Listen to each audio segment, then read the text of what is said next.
आज की कहानी पत्थर का डर। तो बहुत समय पहले की बात है। एक शिल्पकार मूर्ति बनाने के लिए जंगल में पत्थर ढूंढने गया। वहां उसे एक पत्थर मिल गया जो शिल्पकारी के लिए बहुत ही अच्छा था।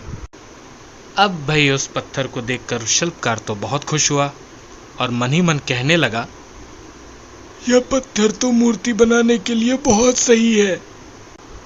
अब क्योंकि दिन ढल रहा था और शाम होने वाली थी, तो शिल्पकार ने सोचा कि जल्दी से इस पत्थर को लेता हूं और घर चलता हूं। और उसने वैसा ही किया।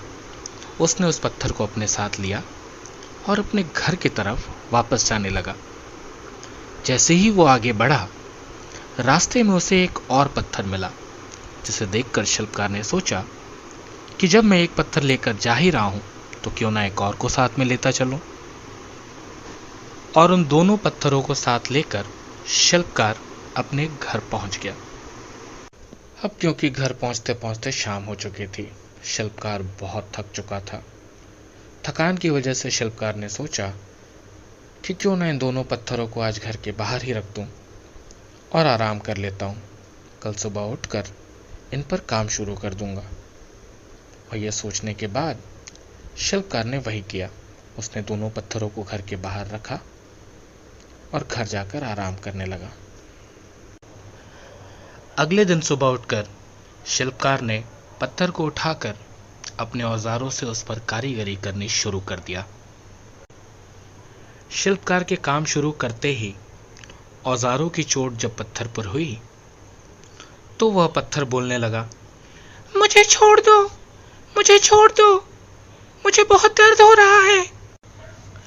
अगर तुम मुझ पर चोट करोगे तो मैं बिखर कर अलग हो जाऊंगा। तुम किसी और पत्थर पर मूर्ति बना लो। तो भाई शिल्पकार बहुत ही सीधा साधा और दिल का बहुत ही भला मानुस था। और पत्थर की यह बात सुनकर शिल्पकार को उस पर दया आ गई। उसने पत्थर को छोड़ दिया और दूसरे पत्थर को लेकर मूर्ति बनाने में व्यस्त हो गया। शिल्पकार ने दूसरे पत्थर पर काम शुरू किया और वह पत्थर कुछ भी नहीं बोला। कुछ समय में शिल्पकार ने उस पत्थर से एक बहुत ही अच्छी भगवान की मूर्ति बना दी।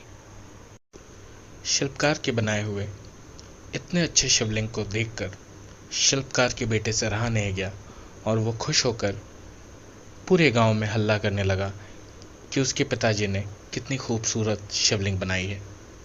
ये खबर सुनकर सारे गांव वालों में खुशी की लहर दौड़ पड़ी और सारे गांव वाले शिल्पकार के घर पहुंच गए उस शिवलिंग को देखने।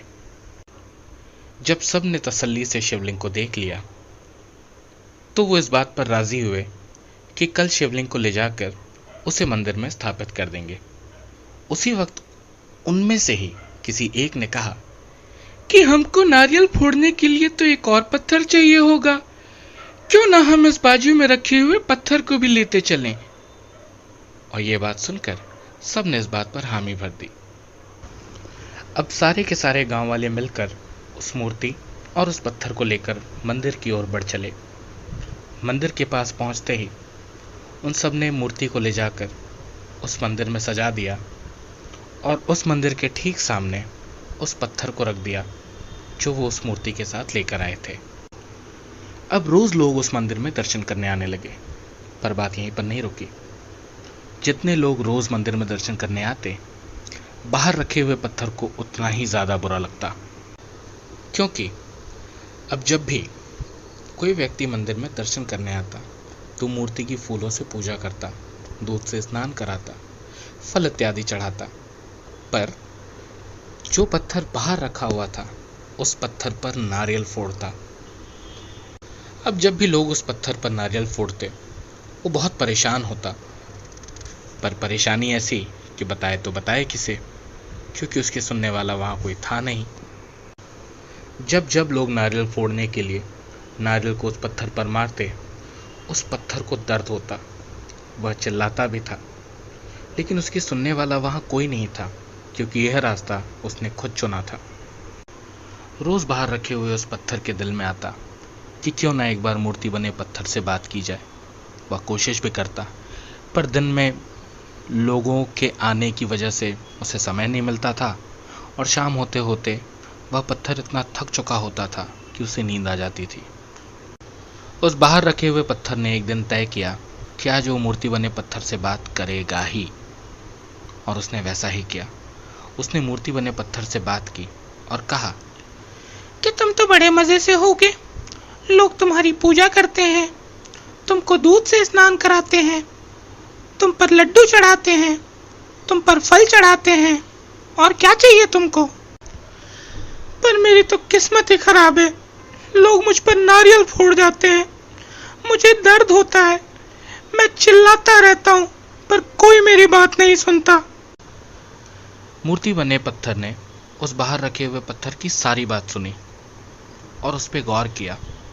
उसके बाद मूर्ति बने पत्थर ने उस बाहर रखे हुए पत्थर से कहा कि जब शिल्पकार तुम पर कारीगरी कर रहा था, यदि तुम उस वक्त उसको नहीं रोकते तो आज मेरी जगह तुम होते, लेकिन तुमने आसान रास्ता चुना, इसलिए अभी तुम दुख उठा रहे हो। उस बाहर रखे पत्थर ने भी मूर्ति बने पत्थर की सारी बात गौर से सुनी और उसे ये समझ में आ गया कि गलती तो उसने की है।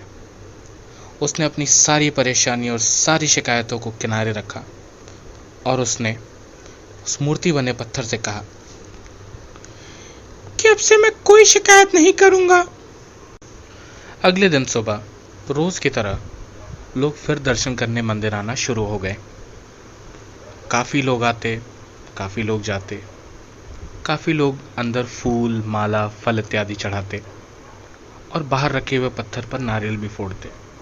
पर अब बाहर रखे हुए पत्थर को कोई शिकायत नहीं थी और ना ही कोई परेशानी थी। पर अब कुछ नया हो रहा था।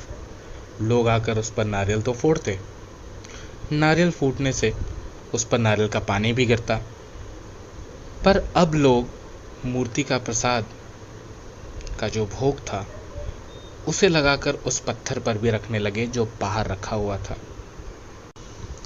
यह बदलाव देखकर बाहर रखा हुआ पत्थर अब खुश रहने लगा। शिकायत तो उसे वैसे भी नहीं थी और उन परेशानियों को उसने पहले ही दूर कर दिया था। अब गांव में इस नए मंदिर के बनने से गांव के बच्चे, बूढ़े, बड़े, बुजुर्ग जो भी थे सब खुश रहने लगे और सब एक साथ मिलकर अच्छे से रहने लगे। इस कहानी से हमें सीखने को बहुत कुछ मिला, पर सबसे बड़ी सीख जो हमें मिली वो ये थी कि परेशानियां कितनी भी बड़ी हों, कभी भी ऐसा लग रहा हो कि आगे कोई रास्ता नहीं है, पर हमें कभी भी कठिन परिस्थितियों से घबराना नहीं चाहिए।